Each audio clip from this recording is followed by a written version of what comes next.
We're going to talk about Grafted. So, Yeah, what is it? It's a Grafted is a movie that we saw 2 weeks later from whenever yep. we Some did the some initial some stuff has fucking happened. recording. Some stuff has happened. We don't need to talk about it. We don't need to air out our dirty laundry on air, Tommy. But Yeah. it is a movie we saw a while ago, so our memory of it is a little bit spotty. But let's power on like the troopers we Yeah.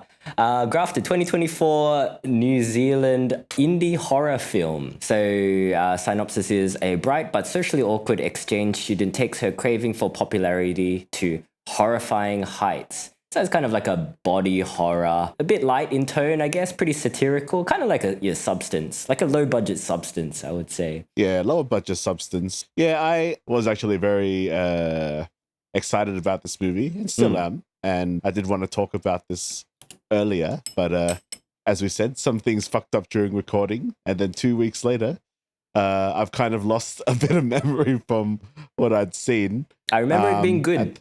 I enjoyed this movie. It's good. I think this was a Monster Fest movie, and I'd wanted to watch it during Monster Fest, but I think I was out of town or I just wasn't available to watch it then, but I managed to catch it at Cinema Nova. I'm hoping it's still in cinemas now because I think this is a really cool, low budget indie New Zealand horror. There's a lot of like Miike influences I've noticed in this There's a lot movie. of horror influences in general. Yeah, yeah. But yes, Miike definitely. Yeah, there's a lot of like nods to a few bits of Asian horror, especially Audition. There's a big old audition reference towards the latter end of the film. We'll talk non-spoilers here, I think. Yeah. But yeah, if you do want to go into it fresh, maybe go see it if you can. I'm not sure where you can see it. It had a short theatrical release here in Australia. Yeah, well, it's a Shudder production, so any of you listeners that have Shudder should go check it out whenever it's available. And it's kind of good to support this kind of, it is an Asian story on the surface because it does delve into the immigrant, our main character. Yeah, Wei. We follow Wei's transition from China somewhere.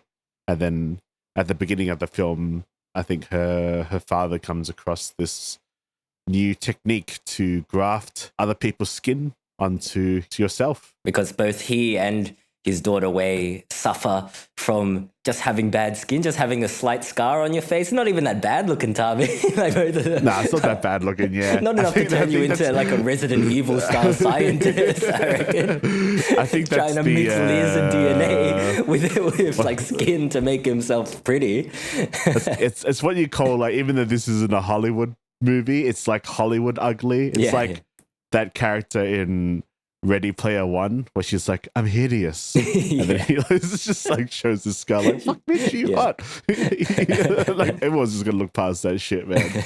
But for the sake of plot, he is a scientist trying to develop a cure for his and his daughter's affliction, but it results in his untimely demise. So Wei goes to live with her auntie in New Zealand, of all places. Auckland, right? Yeah, which a place I'd never been to except at the airport, and I thought the airport was not fun when I was there. But I think I was just in a bit of a bad mood at the time. I think that's indicative of Auckland in general, just a not fun place. Judging from this movie, certainly. Well, no offense to it. Well, we can quote a New Zealander who has said that Auckland is a bit of a shithole. I won't name her now, but that's what she told me. So yeah, Queenstown's where it's at, baby. Queenstown. Yeah, where everything closes at 8:30. Yeah. But like, to not go too much into the plot, I think this movie is just one of those kind of indie films that Australia doesn't really seem to be funding. So it's kind of cool to see that there's this kind of, I guess, Asian story where it's not really about her ethnicity as much. It is just like a backdrop. There's definitely bits and pieces where you can tell that the director, Sasha Rainbow, she is not of Asian descent. But I don't think that really changes anything. Give me an example, Tavi, if you can remember. I think a lot of it is to do with the cousin character. Okay. Well, she comes across as extremely unlikable. So she has a cousin that has been living in New Zealand for a long time, or maybe she was born in New Zealand. She is of Asian descent, but for all intents and purposes, she is Westerner, I guess. She's extremely whitewashed, yes. But maybe to an almost like cartoonish point you where reckon? she kind of rejects everything Asian. Right. Yeah. Most people these days kind of tend to embrace it now. Like, I don't think I've met anyone has rejected that ethnicity as much. Like Wei sets up a shrine like in their house for like her deceased father, and and the cousin's a bit like, ew, look at this disgusting, there's food rotting in this thing. Like, I think you're right. I don't think any young person is that disrespectful, so, especially from Gen Z. I think Gen Z is pretty respectful to other cultures. But I think the thing about this movie is that it is a horror movie that is very tongue-in-cheek. If you are ready to really like suspend your disbelief, if you're a big fan of Reanimator, which is obviously a massive influence on this film, you can probably look past a lot of the very kind of obvious character traits, because like to have a character like that to kind of have that that internalized racism, it kind of just makes sense because it really brings to the point of the story. So it makes it really obvious. Yeah, the reality is kind of heightened. Yeah. Everything is quite heightened in this movie. And I have to commend all the actresses in this movie because without spoiling it, everyone is kind of playing each other at a point. And I really commend, I think one of the actresses, Angela's cousin, she's on, I think I see her name, Jess Hong. I think she's on 3 Body Problem. I remember looking back. I was like, that's cool. Yeah. She was really good. For me, she was the standout, I think, like the way that she switches between the two characters that she plays. I think she did a really incredible job because that can't be easy. But yeah, like I think you're right. Like you kind of gloss over some of because there are plot holes as well in this film, but you gloss over it because they're not that important. Yeah. Like, and the movie moves at a clip as well, so I think that helps. It's very short. Yeah, it's an hour and a half, and it's brisk. It feels brisk because like scenes are really short, like a matter of seconds, and like a scene might be finished, kind of thing. And the music as well, it's kind of like very upbeat, very pumpy.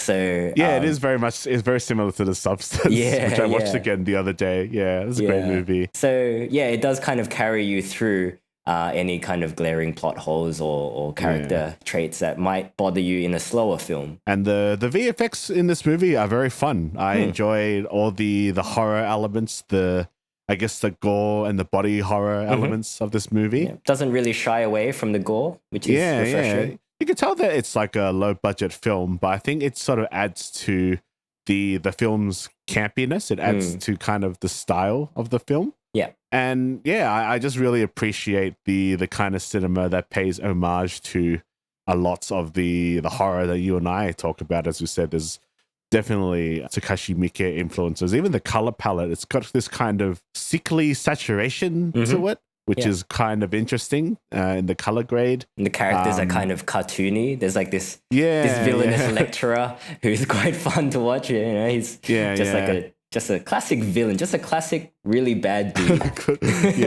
I think there are some bits that make the film fall short in a sense that I think it does show the budget constraints and the time constraints. There are some moments where some characters die that are not edited quite well, and it was a bit confusing, or the moment wasn't as strong as it should have been. I think that was my only gripe really with the movie, but overall I think this is a very enjoyable film. And I just wanted to talk about it because it's this kind of story that I want to see more of. Like, you know, big studios invest in these kind of small scale horror stories, and this year is basically the year for horror.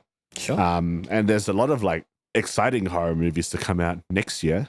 So hopefully once we pass all this stupid ass like Disney-esque blockbuster shit, there's actually good movies to look forward to. So I can actually go look forward to something like, I don't want to watch fucking Wicked. I want to watch Nosferatu. Well, I think if you enjoyed The Substance, you would enjoy this movie because it touches on similar themes as well, kind of like beauty standards. I think the themes can kind of be interpreted twofold. There's the whole beauty standards issue, but also like, I guess if you're looking for that Asian identity story, there is a bit of that as well. Like, Wei as a immigrant, she's trying to assimilate into her new life in New Zealand and trying to kind of fit in to the point where she's peeling off other people's faces to put them on. A bit of fun. A bit of fun with the classic Asian identity story that we've seen. I kind of want to see more of these, like, kind of. I mean, I'd hardly say this is really that much of an Asian identity story, really. It's a horror story. Yeah. But I think we kind of get a bit beaten over the head with a lot of the finding yourself in a fucking, as a westernized Asian story. Some might argue the main movie we're going to be talking about in a little bit does kind of hit us over the head with it. Yeah. So it's refreshing to see. Which is not always a bad thing, but there is something to be said about subtlety sometimes.